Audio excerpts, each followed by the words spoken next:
Thank you very much, David, for that kind introduction and for your work in developing U.S. and Saudi business relationships. It is absolutely great to be here in Atlanta with you. I am delighted to see this crowd. It's obviously a wonderful forum and one that is doing very good things for U.S.-Saudi relations. Let me warmly welcome Your Royal Highness, the excellencies who are with us, and all of our distinguished visitors from Saudi Arabia. And I should note I'm particularly pleased to have Minister Ali Reza with us today, who has done so much for trade back and forth between our two countries. I want to thank the Committee for International Trade, the U.S.-Saudi Arabian Business Council, and the Saudi-U.S. Trade Group for organizing this conference and for their strong support of U.S.-Saudi trade relations. And I want to recognize James Smith, U.S. Ambassador to Saudi Arabia. I know it's not a secret to the people in this room, but Jim has developed a reputation as one of our most effective and thoughtful ambassadors, and it's very good to have him in that position. His efforts have helped to strengthen already close relationships between Saudi Arabia and the United States, and he's been an important advocate for U.S. businesses. Finally, to round out the thank yous, I'd like to recognize Tom Strauss and Amy Ryan from our Atlanta U.S. Export Assistance Center. Tom and Amy have worked to forge close ties with the State of Georgia's Trade Office, and that relationship helps make the export center that they lead one of our strongest in this country. Every day, when I go into my office in Washington, D.C., I see inscribed on the outside of the Commerce Building a message that reads, "Commerce defies every wind, outrides every tempest, and invades every zone." Sometimes, however, to make that happen, we all know that the private sector needs just a little bit of help from its friends. And I want to thank the Saudis for sponsoring this forum to bring us together and talk about how we can help. As you know, the United States and Saudi Arabia have a long history of friendship, extending back to the historic meeting between Franklin Delano Roosevelt and King Abdulaziz over 65 years ago when they met aboard the USS Quincy in the Suez Canal. Building on this friendship and our mutual strategic interests, President Obama visited King Abdullah at the King's Royal Farm in Riyadh soon after he was sworn in, and King Abdullah met with President Obama in the White House last year. Among the topics they discussed at that meeting was the value of expanding U.S.-Saudi commercial ties to enrich both countries. We applaud the steps that King Abdullah has taken to promote greater participation in the political system, including, I might note, naming the first woman to be a minister within Saudi Arabia's educational system. The offspring of greater political participation, however, is often more private sector engagement. Saudi Arabia was ranked number 12 in the World Bank's Ease of Doing Business survey that was released in June, up from a rank of 64 only a few years ago. That's an enormous progression. It speaks to the changes that are taking place inside that nation. Expanding trade and economic cooperation across our borders will not only strengthen the historic bond between our nations, but can help bring back the strong economic growth that is necessary to put people back to work. The simple fact is, the more American companies export, the more they produce. The more they produce, the more workers they need, and that means jobs and economic growth for both trading partners. Saudi Arabia is committed to diversifying its economy beyond oil and into new knowledge-based industries focused on education, technology, and financial services.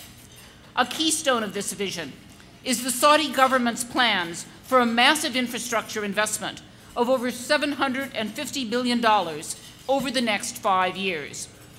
These investments include connecting the Saudi rail network to new rail developments in Bahrain, Oman, Kuwait, Qatar, and the United Arab Emirates, bolstering Saudi's water infrastructure, and a new focus on construction in the utility sector and on transport projects.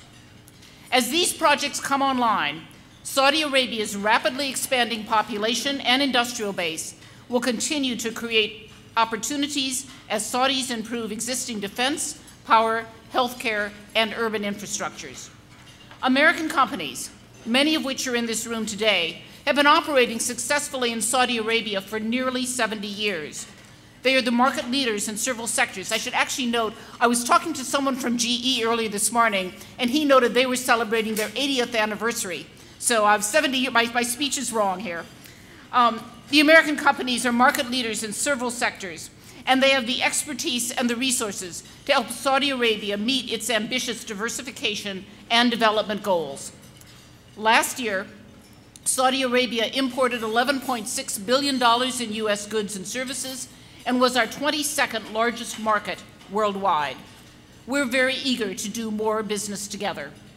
In 2010, President Obama announced the National Export Initiative, which aims to double U.S. exports by the end of 2014, supporting millions of American jobs.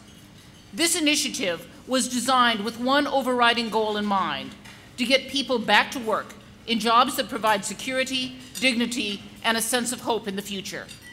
That is a goal we have been aggressively pursuing, and so far, we are well on pace to achieving the President's National Export Initiative target. During 2010, the first year of the NEI, exports of goods and services increased almost 17%, totaling $1.8 trillion by year-end, the second highest on record. Expanding exports contributed to nearly half of all U.S. economic growth in that year. And in this year, in 2011, we have continued to expand exports at a rate that keeps us on track to meet our 5-year target. Through September, exports have grown by 16% in 2011, and we have set new records for export levels. You don't have to be an economist to know that those are encouraging and good trends. On behalf of the administration and the Commerce Department, I want to thank all of you here in this room whose global outreach has contributed to those numbers in exports. One reason for these good numbers is that the federal government has ramped up trade promotion efforts across the board as part of the National Export Initiative. At the Commerce Department, we've made particular efforts to reach out to small and medium-sized businesses, letting them know about export assistance programs available to help them find and break into new markets. Through our commercial services offices, we educate U.S. companies about opportunities overseas, directly connect them with new customers, advocate forcefully for government procurement contracts, and work to resolve market access issues and create a level playing field for American entrepreneurs. Last year, our International Trade Administration's commercial service helped 5,500 companies either make a first export sale or expand their overseas customer base. We have export assistance offices throughout this country and around the world. Last year, our offices in Saudi Arabia supported over 1,000 U.S. companies, including some 500 small and medium-sized businesses that were exploring new commercial opportunities in the region. We are also working on a government-wide plan to encourage exports by U.S. companies selling goods and services in high-growth sectors, such as clean and renewable energy technologies. And I'm pleased to announce today that we are in the process of planning a new trade mission in April of 2012 to Riyadh and Iran with U.S. clean energy and energy-efficient business development efforts, which will be led by a senior Department of Commerce official. This will be the Commerce Department's third business development mission to Saudi Arabia in less than 2 years. In 2010, our Undersecretary for International Trade, Francisco Sanchez, traveled to Saudi Arabia, leading a public health trade mission in June and a second mission focused on energy and infrastructure in December. We don't have all the results in yet, but 4 of the companies in the public health trade mission reported nearly $33 million in sales in the next year. Other delegates on the missions tell us they've developed scores of leads and have millions of dollars in pending contracts. And we hope this upcoming mission will be as successful as those in the past. This April mission will target products, technologies, and services in the clean energy sector, with an emphasis on solar power, electricity transmission, and smart grid, as well as green building in residential, commercial, and industrial settings. U.S. companies that focus on clean energy and energy efficiency are well prepared to contribute to Saudi Arabia's ambitious plans to reduce reliance on hydrocarbons for power generation and to improve energy efficiency. These U.S. companies offer leading-edge, innovative energy technologies and services, and they're highly competitive in world markets. They have the expertise to help Saudi Arabia modernize its energy transmission and distribution infrastructure. Saudi Arabia has been selected as a focus market for the NEI because it is the largest economy in the Middle East and a political and economic leader of the region. That's why we're making every effort to seek out opportunities where U.S. businesses can help Saudi Arabia meet their economic goals.